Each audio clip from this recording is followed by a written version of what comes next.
한 유명한 화가가요, 자신이 세상에서 가장 아름답고 평화로운 풍경을 화폭에 담고 싶었습니다.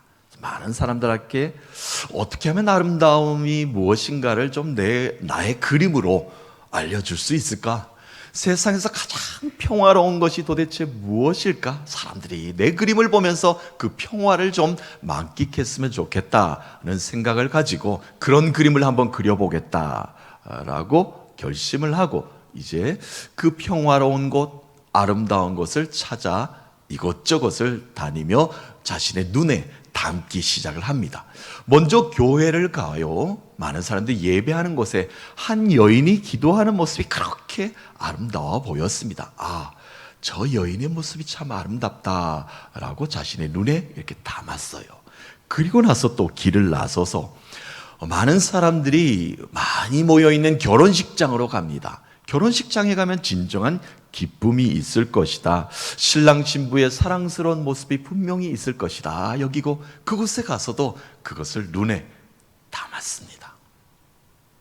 그리고 또 생각하기를 전쟁터에 나가기 위해서 준비하는 병사들의 모습이 결연한 의지일 것이다. 승리를 다짐하는 모습이 참 아름답고 그 마음속에 평강이 있지 않을까.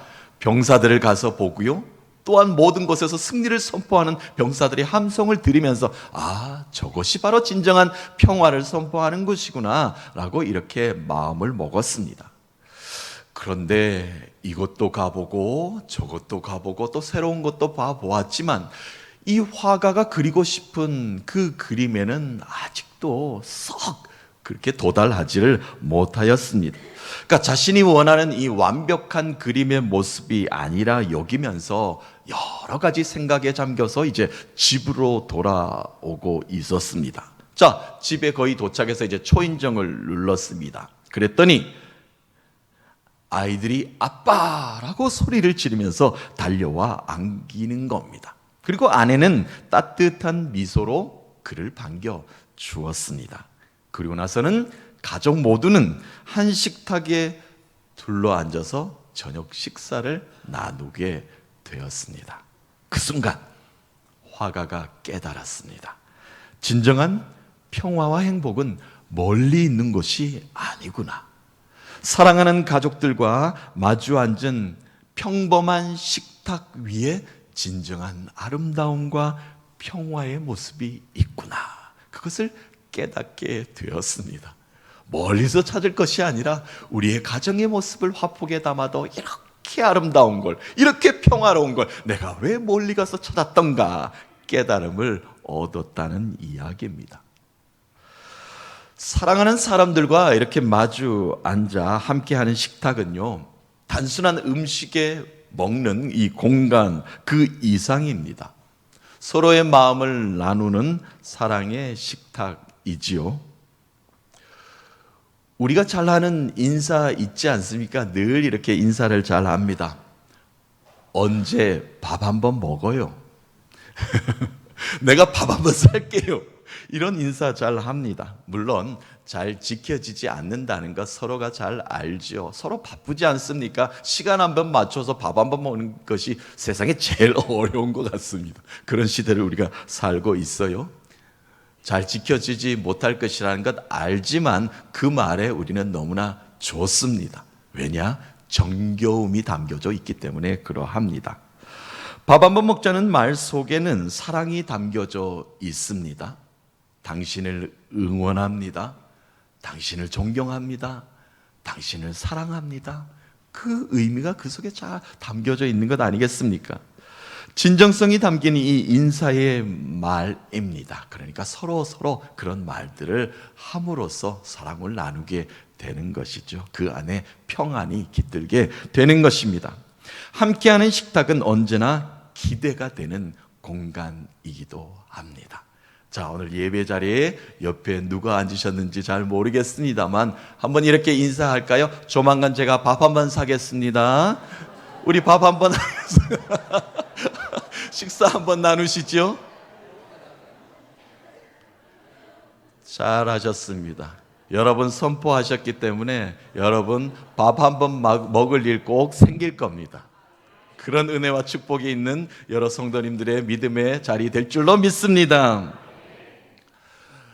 예수님도 공생의 기간 동안에 여러 가지의 이 식탁을 차려놓고 많은 사람들을 그 예수님의 식탁으로 이제 초대를 하셨습니다.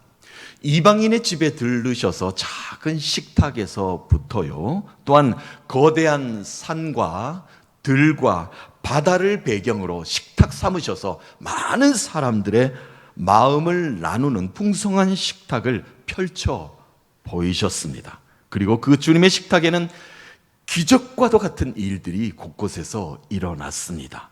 그 속에 참된 구원의 생명이 살아 움직이셨습니다. 그것이 바로 예수님께서 이 땅 가운데 펼쳐내신 예수님의 구원의 생명의 회복의 식탁이셨습니다. 자, 오늘 우리 함께 예수님의 식탁으로 가보도록 하겠습니다. 오늘도 예수님은 우리에게 아름다운 식탁을 공개하시면서 우리를 초대하셨습니다. 그 식탁 가운데 풍성한 은혜를 맛보시는 여러분 되시기를 주님의 이름으로 축복합니다. 예수님의 식탁은 위로의 식탁이었습니다.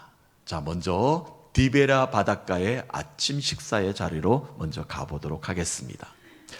부활하신 예수님께서는 제자들을 만나시기 위해서 디베라 호숫가로 가셨습니다. 갈릴리의 또 다른 이름이죠. 갈릴리 호수에서 새벽같이 아침을 준비해 놓으시고 제자들을 기다리셨어요. 제자들이 어디 갔는가? 밤새 고기 잡으러 배를 띄워놓고 아직 부두로 또한 해안가로 아직 들어오지 않는 상황이었습니다. 물고기 잡으러 바다로 나간 제자들을 육지에서 아침을 예수님께서는 준비해 놓고 기다리신 것이었습니다. 숯불에다가 생선을 구워 놓고 또 어디선가 또 빵을 다 가져오셨어요. 빵을 다 놓고 아침을 준비해 놓고 이제 제자들이 들어오기만을 예수님께서 기다리고 계셨습니다. 제자들을 위한 아침 식탁이었습니다. 예수님이 사랑하는 제자들을 위한 식탁을 이렇게 준비하신 예수님이셨습니다. 다시 부활하신 예수님이 말이죠. 제자들이 이제 보이기 시작합니다. 예수님께서는 제자들을 향해서 외치셨어요. 어서 이리 오라. 아침을 함께 나누자. 조반을 함께 먹자. 라고 예수님께서 제자들을 이렇게 청하셨습니다.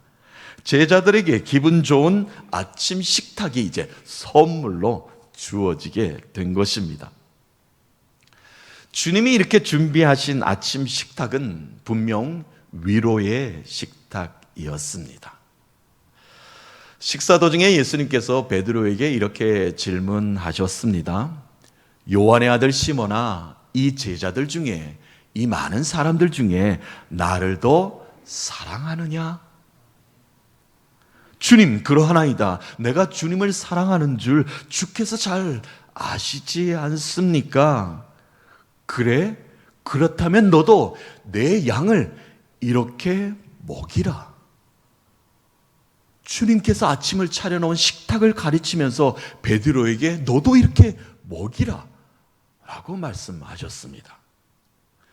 베드로는 식사 도중에 갑자기 예수님께서 이렇게 질문을 하시니까 당혹스럽기도 하고요, 죄스러운 마음도 있지 않습니까?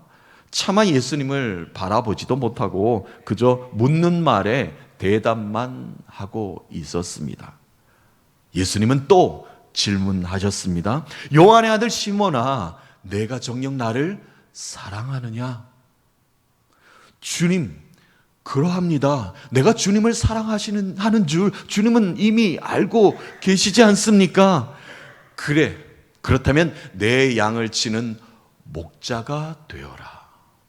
양을 버리지 말고, 양을 굶기지 말고 내 양을 치는 목자가 되어라 라고 예수님께서 베드로에게 말씀하셨습니다.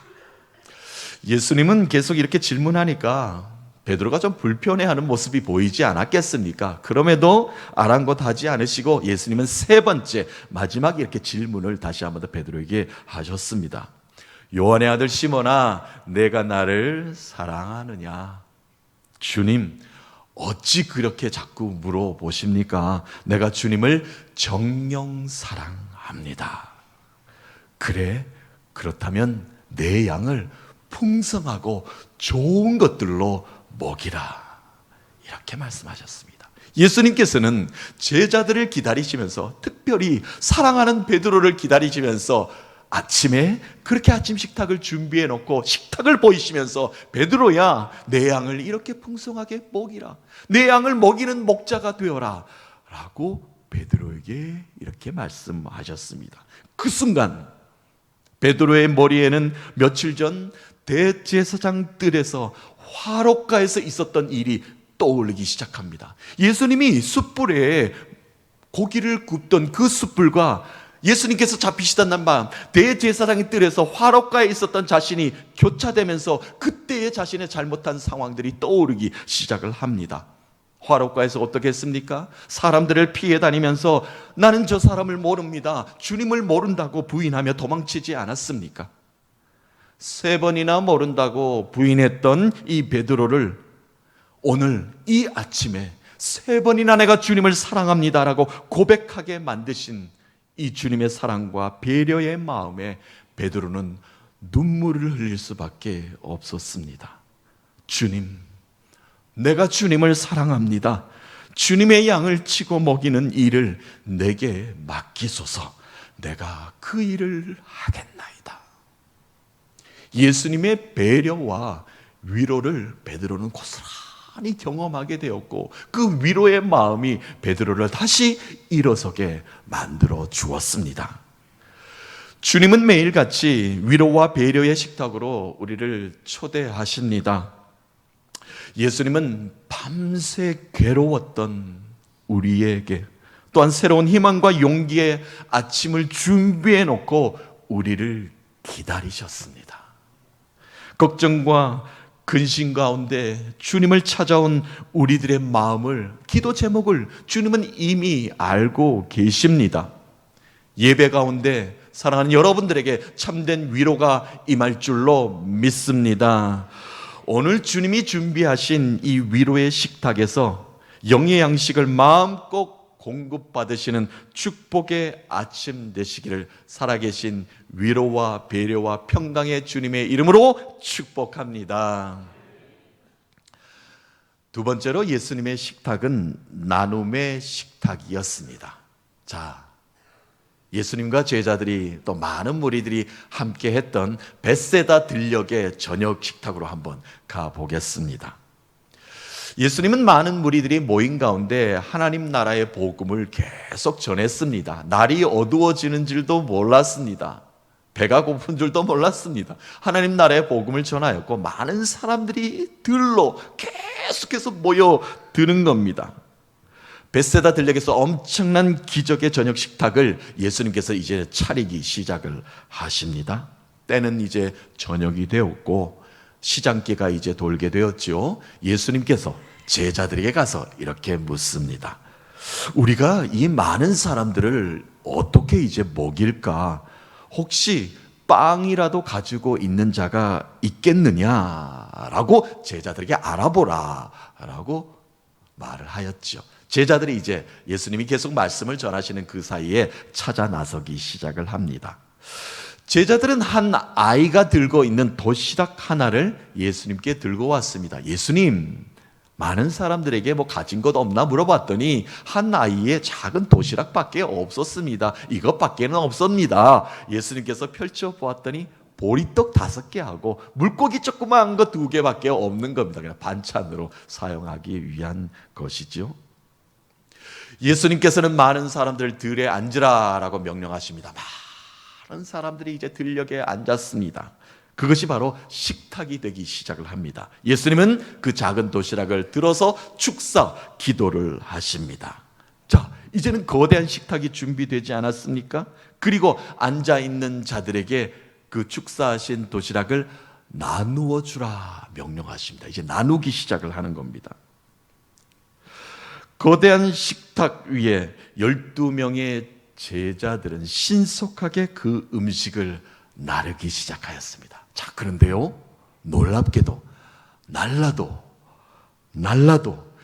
음식이 줄지를 않는 겁니다. 또 나르고 돌아와서 또 있는 겁니다. 또 나르는 겁니다. 많은 사람들이 먹고도 남을 정도로 나를 수 있는 풍성한 식탁이, 음식이 마련이 된 것이죠. 모두가 배불리 먹이고도 12명의 제자들 손에는 아직 더 나눌 수 있는 바구니가 들려져 있다는 것입니다. 그 기적의 저녁 식탁이 벳세다 들녘 가운데 일어나게 되었습니다. 그것은 나눔의 식탁이었습니다. 주님이 준비한 이 저녁 식탁, 나눔의 식탁이었습니다. 작은 아이 손에 들려진 이 조그만 도시락이었습니다. 어머니가 이 아이에게, 자, 도시락 여기 있으니까 너 가서 많은 사람들과 나누어 먹으라 라고 싸준 도시락은 분명히 아니었을 것입니다. 배고 옳지 말고, 배고프거든 꼭 어디 가서 혼자라도 이거 먹어. 넌 먹어야 돼. 꼭 이거 도시락 엄마가 싸준 거니까 먹어야 된다. 그냥 오면 안 돼 라고 엄마가 신신당부했지 않았겠습니까?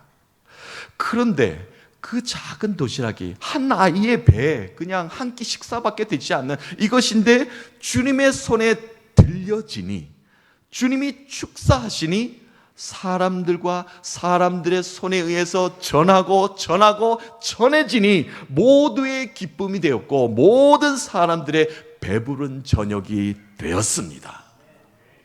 주님은 우리의 삶이 나눔의 식탁이 되기를 원하십니다. 작은 것이지만요, 나눌 때 기쁨이 있습니다.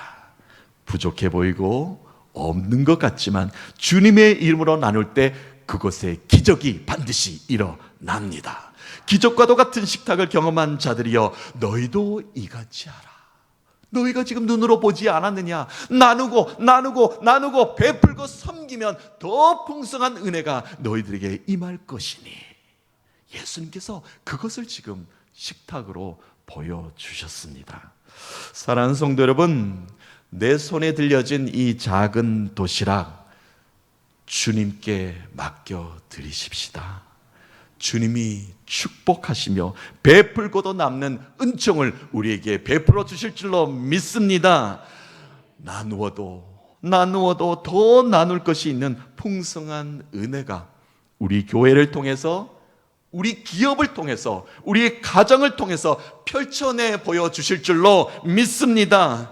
그 일을 하라고 기적과도 같은 식탁을 우리에게 공급해주고 계신 것입니다.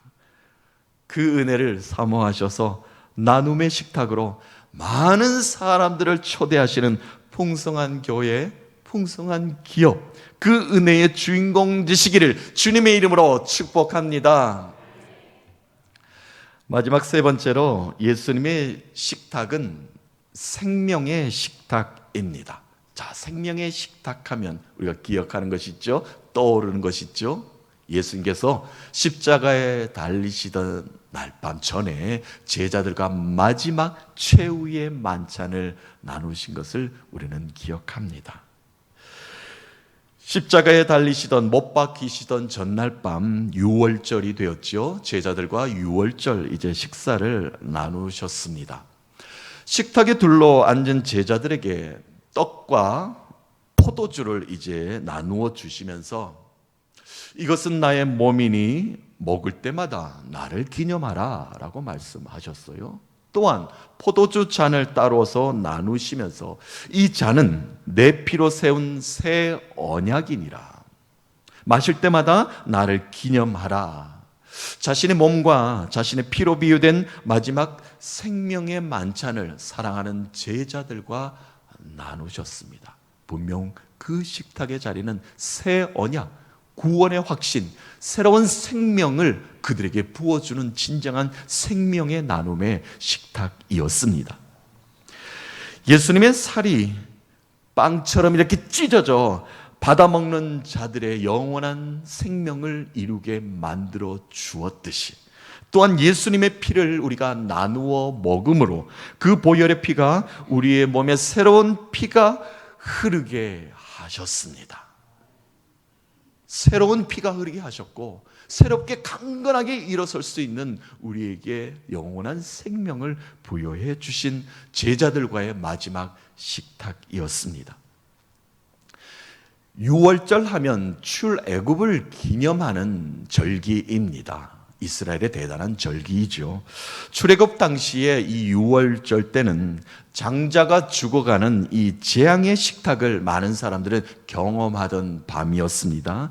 그런데 오늘 주님과 함께하는 이 제자들과 함께하는 이 마지막 유월절 식탁은 다시 살아나는 생명의 언약의 식탁이 되게 하셨습니다. 매년 찾아오는 6월절 저녁이지만 오늘 저녁만큼은 달랐습니다. 영원한 생명으로의 초대, 주님의 식탁이라는 것을 제자들에게 보여주었습니다. 너희도 매일 이렇게 주님의 식탁을 기념하라. 매일 주님의 찢기신 살을 기념하라. 매일 주님의 피로 너희들의 생명이 다시 살아났다는 것을, 새로운 피가 흐르고 있다는 것을 너희들은 기념하라. 그러니까 우리는 매일매일 주님이 베풀어 주신 그 식탁을 가치 있다, 고귀하다, 소중하다 말하지 않을 수가 없는 겁니다. 매일같이 우리의 삶에 차려주시는 주님의 식탁이 얼마나 감사합니까? 얼마나 귀합니까? 주님은 오늘도 일상의 우리의 식탁이 다시 살아나는 생명의 식탁이 되게 만들어 주십니다. 먹거리가 없는 식탁이 아니라, 무엇을 고민할까, 먹을까 고민하는 식탁이 아니라, 외롭게 혼자 앉아 먹는 외로운 식탁이 아니라, 실패와 낙심으로 어둠이 가득한 그러한 식탁이 아니라, 새로운 기운이 돋아나는, 새롭게 다시 일어서는 생명의 식탁이 되게 만들어 주실 줄로 믿습니다. 우리는 이렇게 고백할 수 있어야 합니다. 주께서 내 원수의 목전에서도 내게 상을 차려주고 계시나이다. 나의 목자 되신 여호와여, 내가 주님으로 인하여 부족함이 없나이다. 진정 주님의 식탁은 우리의 상처를 어루만지는 위로의 식탁입니다. 나누고 배품이 있는 넉넉한 사랑이 담겨진 풍성한 식탁입니다. 그리고 주의 살과 피를 먹음으로 다시 영원한 생명으로 일어서는 기적과도 같은 식탁입니다. 사랑하는 성도 여러분, 오늘도 그 기적의 식탁으로, 위로의 식탁으로 우리를 초대해 주셨습니다. 풍성한 은혜가 이 자리 이곳에 있습니다. 믿음으로, 아멘으로 공급받으셔서 한 주간 승리의 삶을 사시는 믿음의 권속들 되시기를, 또한 그 승리의 풍성한 식탁으로 많은 사람들의 기쁨을 전달하시는 여러분 되시기를 살아계신 예수 그리스도의 이름으로 축복합니다.